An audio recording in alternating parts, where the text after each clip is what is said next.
Ayan mga guys, good morning, magandang hapon, magandang tanghali, magandang umaga, saan man kayo naroon, magandang araw sa inyong lahat.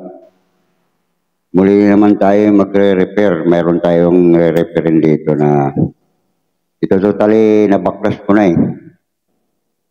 Itong board sa, ang ano na ito eh, JBL Bluetooth speaker, ayan o. Kita ba? Ayan o. Ito yung casing niya. Tapos ito yung pinaka-ano niya sa dulo. Binaklas ko na eh ito. Sira yung battery niya. Hindi na nag-charge. Kaya kailangan palitan ng battery. 3.7. Ayan o. Tapos yung speaker na rin niya, sira na rin. Wala na yung pinaka-ano niya yung con na ano, parang lumutong na. Tanggal na yung pinaka-ano niya sa gilid. Ayan o. Wala na o. Wala na. Sira na rin. Pero tumutunog pa. Gumagana pa, nagpa-power pa, kaya lang. Kailangan na palitan ng ano. Yung battery. Yan, malinaw na malinaw ang ating sound. Kasi dito napakaingay, kaya naisipan kong gamitin itong microphone. Maingay dito, may nagtatahulan ng aso, may nagpapatugtog sa kapitbahay, may umiiyak na bata, may mga sumisigaw. Kaya naisipan kong gumamit nitong speaker. Wala kang maririnig kung di boses ko na lang ang maririnig nyo. Maaring marinig yung mga tugtog sa labas, mga sigawan, mga iyakan, mga tahol ng mga aso, pero hindi na masyadong napakaingay kasi parang mga ano, pag maingay kasi hindi na nga naintindihan yung sinasabi natin, lalo na pag maingay, hindi na lalo maiintindihan. Kaya ito yung ano, papalitan ko ng ano, i-repair tong speaker sa kapalitan ng battery. Ito lang naman ang magiging sira dito. Kaya maiba tayo sa ating re-repairin. Kumusta na kaya ang ating mambabatas, ang ating Senado?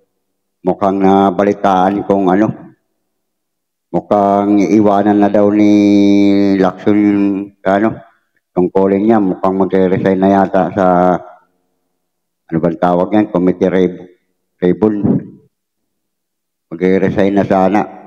Kasi ano daw, pag may iniimbestigahan daw sila, mayroon daw ng gugulo. Yun ang sabi niya, may nanggugulo. Sino bang nanggugulo? Diba dati ang ganda-ganda na ng investigasyon eh. Si Marcolita ang namumuno eh. Sila nanggugulo eh. Pinalitan nila eh. Nag-ano sila na dapat palitan yung mga namumuno eh. Kaya, ayun, napalitan. Si Lacson at saka si Soto. Mukhang hindi naman yan, hindi natin sinasabing wala silang alam, pero kulang yung kaalaman nila sa batas eh. Lalo na si Soto, wala yan eh.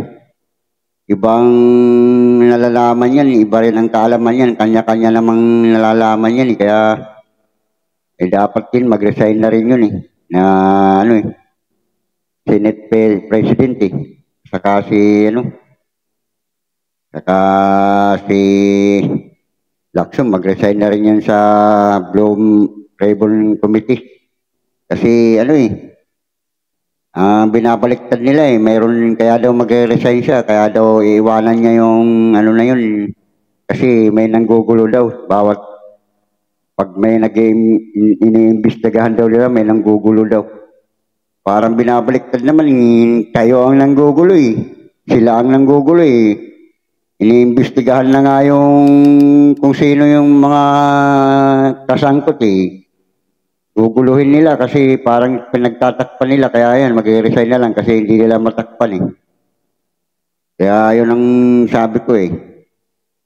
Ayan eh, kaya nga hindi nila mabati-batikos yung mga kasangkot kasi parang pinagtatakpan nila eh. Kaya ngayon magre-resign sila para hindi na sila masangkot. Kasi hindi sila pinapangalanan pa eh. Pag napangalanan yan, ayan, yari sila. Kaya dapat, yung mga namumulo dyan sa Blue Ribbon Committee, dapat mag-resign na, palitan na naman uli yan kasi dati mayroon na si Marcolita eh, pinalitan nila eh. Pilit nila palitan kasi hindi raw tama yung direksyon eh. Bakit sila? May direksyon ba? May direksyon ba ngayon? Kita mo nga eh, pagka kung ano yung pinag-uusapan eh, harangan nila eh. Kasi parang hindi sila masangkot eh. Kaya ngayon magre-resign na lang eh. Yung ayon sa balita eh, magre-resign na daw si Ping Lacson eh. Kasi bawat daw mag-iimbestiga, mayroon daw nanggugulo. Nabaliktad eh. Sila nga yun nanggugulo eh. Hindi nga malaman kung ano nangyayari sa panggugulo nila kasi sila yun nanggugulo eh. Pagka parang mayroon silang pinagtatakpan eh. Hindi malaman kung sino yung parang may kinakampihan sila eh. Kaya yan, may nanggugulo daw. Siyempre nag-iimbestiga, hindi dapat gano'n ang Senado sa congressman. Dapat kung sino yung nagkakasala, yun ang dapat imbestigahan. Pagtulong-tulungan nila imbestigahan. Hindi, ang nangyayari, sila nagtatalo-talo mga senador, mga na kaso hindi ganito, kaso hindi ganyan. Kayo ang magugulo eh. Yung mga ang ganda-ganda ng unang imbestigasyon tungkol dyan sa flood control eh. Na si Marcolita ang namumuno eh. Kayo bigla yung pinalitan eh. Tapos ngayon magre-resign kayo. Iiwanan nyo yung kung ano man yung tungkulin nyo dyan sa Blue Ribbon Committee. Mag-aayaw kayo kasi ang katwiran nyo, kaya daw siya aayaw dahil may nanggugulo daw. Sino ba nanggugulo? Ang ganda-ganda ng investigasyon nung una eh, tapos pinalitan nyo eh, tapos ngayon may nanggugulo. Sino ba nanggugulo? Tayo yata yung nanggugulo eh. Tayo nanggugulo eh. Si Lacson sa kasi Soto eh, yun ang nanggugulo eh. Kasi ang ganda-ganda ng investigasyon, unang-una si Marcolita ang namumuno eh. Pinipilit nilang pinalitan. Tapos ngayon na sila na ang naghahawak eh, magre-resign. Kasi mayroon daw nanggugulo. Sino ba nanggugulo? Kayo yata nanggugulo eh. Ililito nyo lang yung mga tao. Kala nyo kahit kami hindi matalino katulad nyo. Eh, alam din namin yan kung ano nangyayari dyan. Dali-dali lang naman intindihin eh. Kaya nasabi ko sa inyo, dapat talaga hindi na kayo nanalo eh. Kasi wala kayong ginawa kundi magsuporta sa mga magnanakaw eh. Kayo rin yata nagnanakaw eh. Kaya sinusuportahan nyo yung mga magnanakaw, yung mga adik, mga eh. Kaya ngayon ang sinasabi ko eh. Dapat talaga hindi kayo nandyan eh. Lalo na yung mga walang alam na nakaupo dyan sa Senado at sa Congressman, walang alam kundi magpasikat lang eh. Kahit hindi tama yung sasabihin, magsasalita eh. Kaya dapat ibalik si Marcolita na pag-iimbestigasyon eh. Kasi yun ang tama, lahat ng nasa katotohanan, nasa batas yung sinusunod ni Marcolita eh. Kayo eh, sinusunod nyo yung sabi-sabi.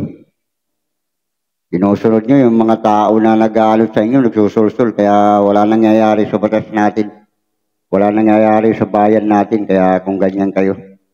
Matagal naman yan noon eh. Noon pa yan eh. Kaya dapat hindi na kayo nanalo, hindi na kayo umupo dyan eh. Wala rin naman kayo pakinabag sa bansa eh. Kaya yun lang, dapat lang kayo mag-resign. Pati na rin sa Senado, mag-resign na rin kayo. Kasi wala naman nangyayari eh. Wala kayong ginawa kundi kayo ang nanggugulo eh. Babalik na rin yung, kaya magre-resign kayo dahil may nanggugulo eh. Kayo ay nanggugulo dyan eh. Kaya yun lang mga guys.